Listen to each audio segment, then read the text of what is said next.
called dynamic regions. The idea that your decisions can change the course of the whole land. I think it was good in Fable 2, but in Fable 3, once you're king, it really starts making sense. If you start, overtaxing those regions, then you're going to see a big difference. What are you going to do with your castle?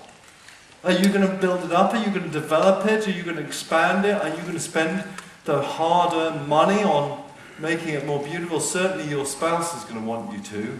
Or are you going to let it go to wreck and ruin a little bit and spend the money on the poor? I think, again, those questions are really, really, really, really strong. And it's not just Albion this time. A very good portion of this game is set in places that you've never seen before. And I'm not going to say much about this. The only thing is, remember that line, expect the unexpected. Don't expect that you've seen everything of Albion. In fact, Albion is just one small continent in the world of Fable. And we'll be unveiling more of that world in Fable 3 for absolutely for sure. So, there's the story. The next thing is that I'd like to just share with you is some of the efforts that we're going to make this dramatic. Now, Fable 2, I think there were some memorable moments in the Fable 2 story, but I think we were still learning the art of what we were trying to do. And what we really, really want to get to is, and I'm sure every developer says this, we want to make a memorable story. That's what every single developer says. But this time, for me, we really are taking it seriously, and we've taken very new steps, and I'm not sure I've heard of anybody taking similar steps before.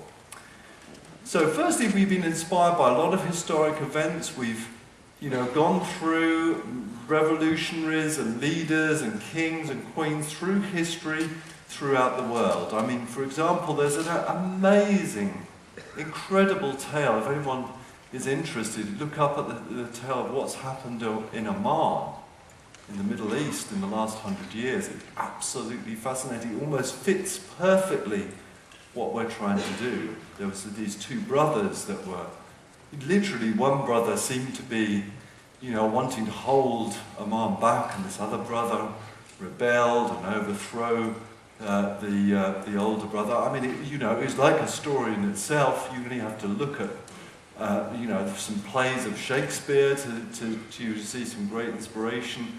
Some of the kings and queens in England and France, and indeed in Germany, some of the emperors. I think it's fantastic inspiration.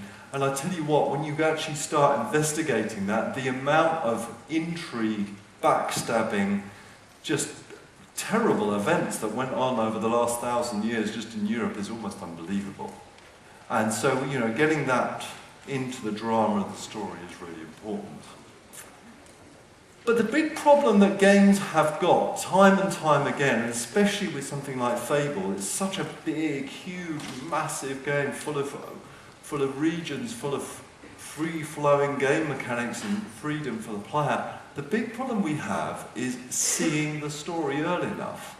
And in Fable 1 and Fable 2, one of the reasons we didn't quite get to that drama was simply we weren't able to see the story until the game was almost finished.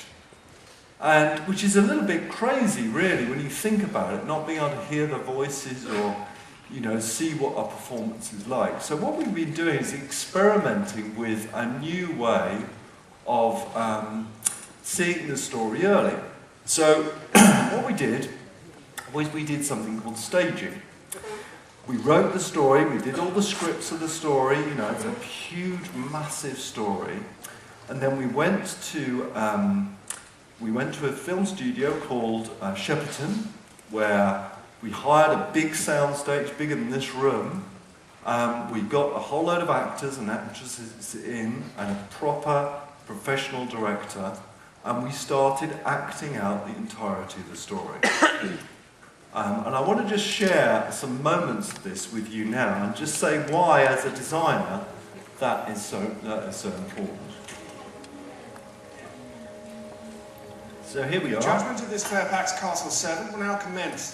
This is one of the scenes from Fable 3. Just let me go and I'll And what was so interesting about this scene is that us as designers and scriptwriters had written it one way, where I'm going to give you this character's name and spoil it, but where this character was very much pacing and walking around. But the staging and what some of the ad-libbing that was going on from the actors enabled us to do is to really recast the whole scene. Now, while we're doing this, we have cameras, and these cameras are simulating in-game cameras. We have people like Mark Hill rewriting the dialogue as we go, as we were inspired by this. And we've been doing this for weeks and weeks, trying to get to the heart of this story. And this is very, very important, especially when you think that our story isn't just one thread. It's actually branches and merges, and there's lots of choices, and there's lots of consequences, and we have to get to the centre of that as quickly as we possibly can. And, you know, just being able to see a camera this close, you know, do we want to have this in-game? Do we want to have the ability to get cameras that close?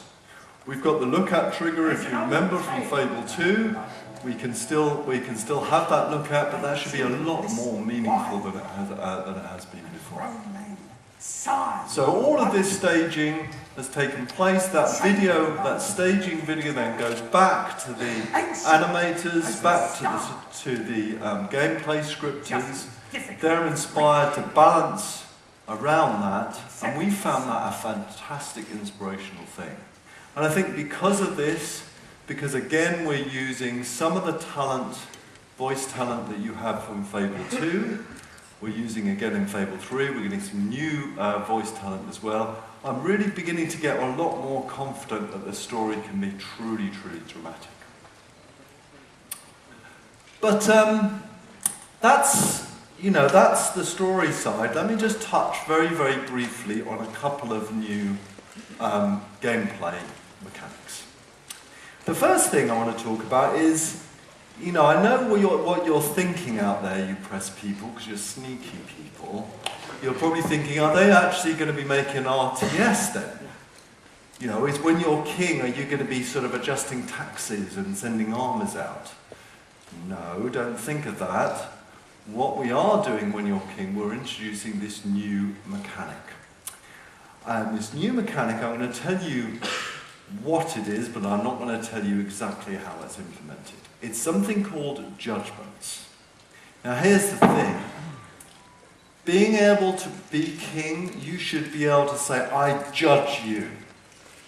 I'm going to judge you. I want you to defend yourself against this judgment. And that's what we've got, this totally new game mechanic called judgments. It's the ability for people to come before you if you're in your throne room, or indeed if you're out with the people, to come before you and you say, right, I'm going to judge you now. And they have to literally say, you know, what's happening. Let's take an example. Now this example isn't in the game, but it's an example I hope that's going to inspire you. So you're in your throne room and then someone storms in and says, Sire, we've just caught this girl stealing food. You can then go into what's called a judgment. You can listen to this girl, listen to the person saying, you know, the cook saying, oh, you know, I was there and she stole some food and bread, and, you know, we've got to set an example of this because we can't have everybody coming in stealing from your kitchens. At any time during this, you can say, I want to go and investigate this myself. Or you can say, right, I've heard enough. Right, it's time for me to pass the judgment now. It's time for me to decide on the fate. So you've got kind of the evidence first of all, then the decision, then what's going to happen and the fate section. Or you could continue and the little girl would say, oh, you know, my family is starving and I've got to have some food, and you can listen to her case, and again, at any time you can go out and you could go and visit her family. Or you could go to the kitchens, and indeed, during any time I've had enough of this, I'm going to pass judgment. It's kind of a new way of actually getting questions.